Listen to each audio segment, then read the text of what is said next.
So hello Collingswood, this is Jim Maley here with another update on, my goodness, there's so many things going on. It's so hectic in the world of local government right now.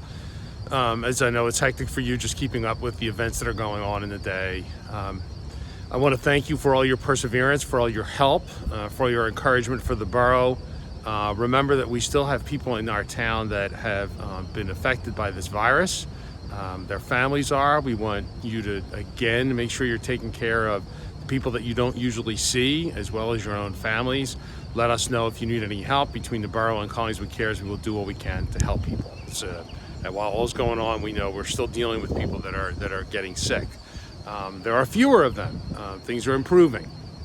And with that, we have here in the pool, which is one of the things that I know everyone's anxious about. And we are working hard to see if we can, given the state's announcement that these pools can open with a lot of guidelines, which we just got the guidelines 36 hours ago, and we're working to see if we can get it done. As you can see, there's no water in the pool. There's work that needs to be done physically on it. I know I had mentioned before about painting the pool, which is something we do every year to make it look good. We're taking an alternate step this year. We would not be painting the pool. We would be doing a strong wash of the pool. And so that we're hoping that's going to save a little bit of money and going to still give us pretty much the same experience that we get with the pool. It might not look quite the same, but it will be clean and it will look good enough for 2020. Everything's a little different in 2020. We're not set that we're opening the pool. Staffing is a big issue. A lot of our lifeguards, some are coming back, some aren't coming back like as usual. There's also the added dimension this year that some people do not feel comfortable coming back, which is totally understandable. In this world, nobody knows exactly what's going on, so our level of comfort is different everywhere. So know that we are working hard to try to get this open. There's a lot of steps and a lot of things that we need to do for that. With respect to comfort in the virus, I just want to urge you all, do not be upset or startled by numbers that come out. The weak system in all of this process that will have to get fixed later is the reporting system. There was a recent article through Patch that put out that said we had like a 25% jump in tests in one day. That's just not true. It is not true. There was a single increase on that one day. I want to let you know that things happen where reporting system into the state includes labs and long-term care facilities, doctors' offices. So what I think is happening is a lot of the time those reports are coming from all of those sources, and HIPAA regulations don't allow the names to be disclosed. So we're getting double and triple counts of people. We have been verifying every day. We keep our own list. We're just under 80 people throughout all of this that have had the virus. We did not have any spike. It is not happening. I understand people have different comfort levels. I just want you to base your comfort level on the information that is accurate out there, not on some of these reports that, not news facilities, but just aggregators. Any little report they get, they put out. I could send them a report on playing center field for the Yankee. They would publish it and it would go out. So just know that that's what's going on.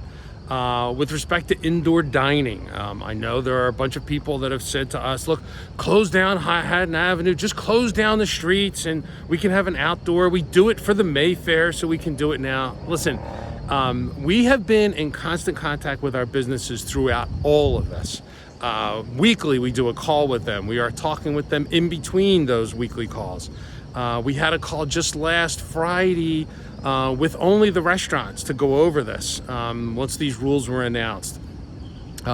We have consensus with all of them that there will be some outdoor dining that may be increased, maybe a sidewalk here or there.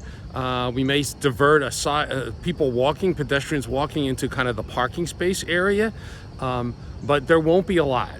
With 6 feet requirements between tables, there is not a lot of tables, extra tables they can get that will compensate for the curbside delivery business that you all have been so kind to get started. The one message that was clear from all of our restaurants especially was don't interfere with the curbside delivery. That is going to provide some revenue for us, so we would like to keep that moving along. So that's how we're progressing. You'll see some outside dining, but you won't see a lot. I want to touch, I'm here at the water plant. I want to just touch real quickly. Some areas of town are seeing more brown water than usual. We're real close to having a well open that we think is going to really solve things a lot for us. Let me spin around with the sun as it's moving on me. We think that's going to solve a lot of issues for us. We are hopeful, but of course, while we've been getting that well open, the state has changed some of the state laws. And one of the laws with respect to water systems is, for the first time, we're required to exercise, to open and close every valve in the system over the course of a year. Well, a lot of older systems like ours are having the same issue throughout the state. And some of those valves haven't been opened, if there's been no troubles there, haven't been opened or closed in 80, 90 years. So when those valves are turned, it dislodges a lot of sediment that causes that brown color. It also causes damage to the valve and to the system. Some of you may have seen for a few days at Collings Avenue and Park Avenue, we had crews out there that were working to repair a water break, but the trouble there was we exercised a valve and it broke.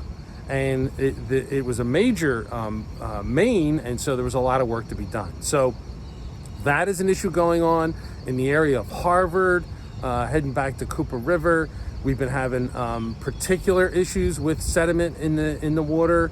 We are taking a bunch of steps. You're probably going to see some notices coming out shortly where we're going to be doing some high pressure cleaning of these lines to remove that sediment. We're going to give notice to everybody, let you know, and know that we have spent a considerable amount of money getting this well open, and we're trying to improve, not just maintain, but improve that quality of the water. I think that's the big tickets. I want to thank our public works crew, our fire, police.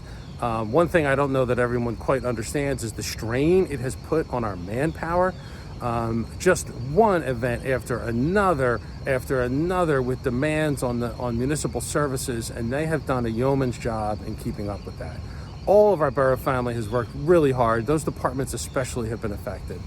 And an issue I want to touch on is with respect to our police department and some of the Black Lives Matters marches that have gone on. We are very conscious of it. We all try to regularly do reviews of our police department to improve it, to maintain a culture of no tolerance for inappropriate behavior, and to build that culture of good behavior, going beyond just getting the cops that make some mistakes here and there, or cops that are really not good and should not be doing this, but really to build a culture that encourages active community policing, good police work. At the end of last year, Chief Carey had begun a process, and we're going to try to expedite that process of taking advantage of the Attorney General's Excellence in Policing program. It has a number of steps, some additional community involvement, some chief advisory committees. We're in the process. Hopefully by our next meeting in July, we have that pulled together a little bit more and can announce it.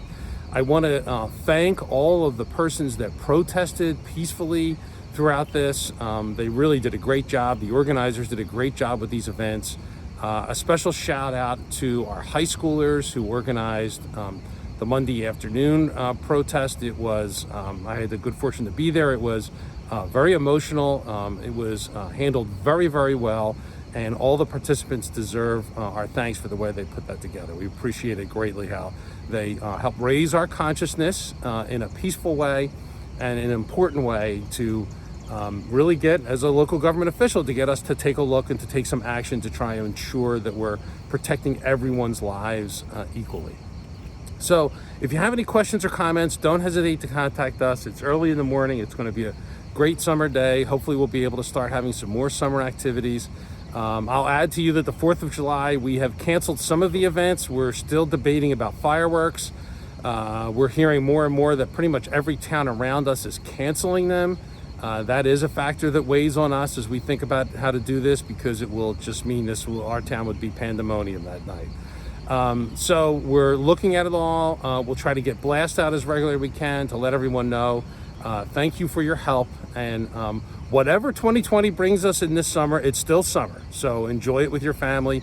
And we'll get another update as soon as we can. Thanks so much.